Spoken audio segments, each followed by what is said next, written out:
push-through bar. Read the Pilates stuff, understand the chain, the safety chain, especially when the bar is underneath. Just for today, I'm going to hook up one blue spring. These are the heavy springs, and I'm just using the ones with the leather straps. We have about 4 pairs of those. So those are nice to use on these, especially if they're going to end up hitting something. So one spring here, and this can go down there, or you can hook up something else. But just for today, let's focus on the push-through bar. So one or both sides can be hooked up. You have to, it really helps to be with the client all the time in the bar with this kind of stuff, in my opinion. But if you're going to do this on your own, make sure that you just focus on having the bar in this position and don't use too much spring tension. Okay. So for demonstrating, I'm going to come down, align that, and I'm usually about, try to go an person's arms distance away from there. Okay, you can have your legs down. I'm going to have mine up today, and you can have a ball there, but I'm not going to use the ball today because I want to work on stabilizing my outer hip. Okay, so there's a lot of tension here.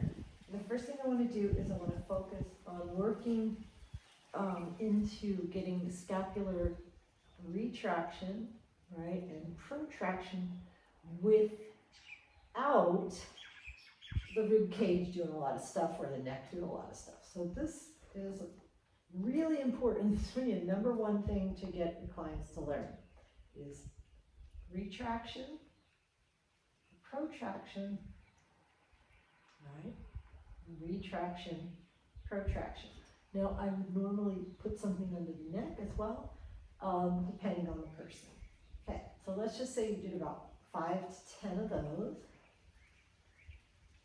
Once they've got that, right, here you're letting the springs bring the shoulder blade up. Here on the pull, you're engaging even into the lats to get this to stay down, okay?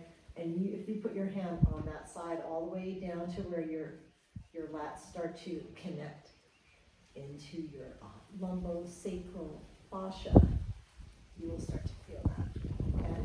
So that's the idea for that one. And then sometimes I'll have them work on the entire range where they have to inwardly rotate the scapula, pull down, externally rotate the shoulder blade.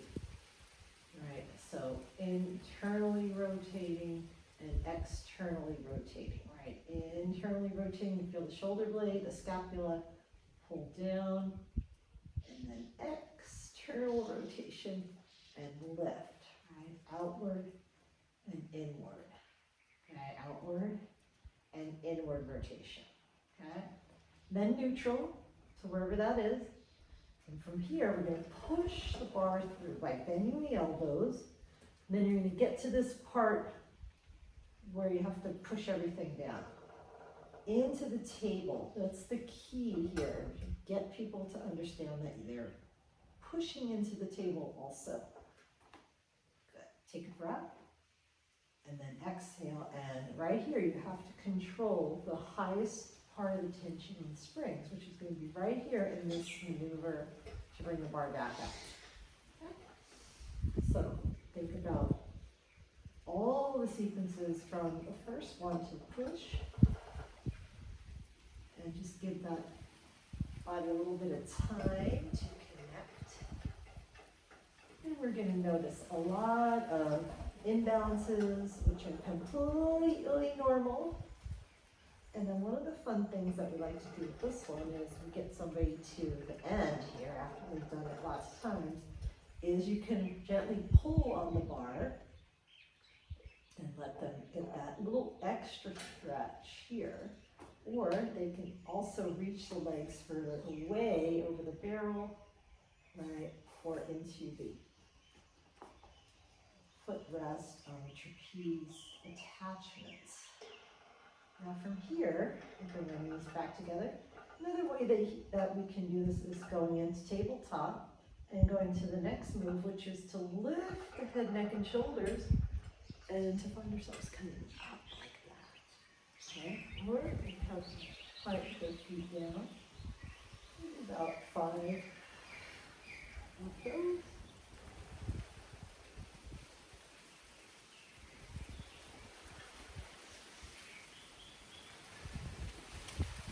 So pretend I did 5. Keep stay down. We push the bar through. Now we go on my elbows in inward rotation. Elbows are rotated outward. So now I'm going to play with the movement here in a different way with my arms. Okay, so I'll do a few of those. And play at a different angle. So now it's like I want the arm to go out to the side. I want to exaggerate internal rotation and external rotation of your shoulder. Right? So pretend I did 5 or 10 of those. And put it together here. The legs curling up, keeping the legs up, and then putting them down at the last minute, reaching out, keeping the legs down until here, and then lifting the legs up, keeping the legs up, and once my head comes to the legs. Now that takes a whole lot of coordination, but it's also fun to try. And best to do it when you're not talking. Okay, so that's a fun one. You can have the legs over the barrel. You have your client come straight up and do some of that kind of fun stuff. And we're floating back down. I do all kinds of playing with this one because I can. I like it. It's fun to vary the movements a little bit, okay? So.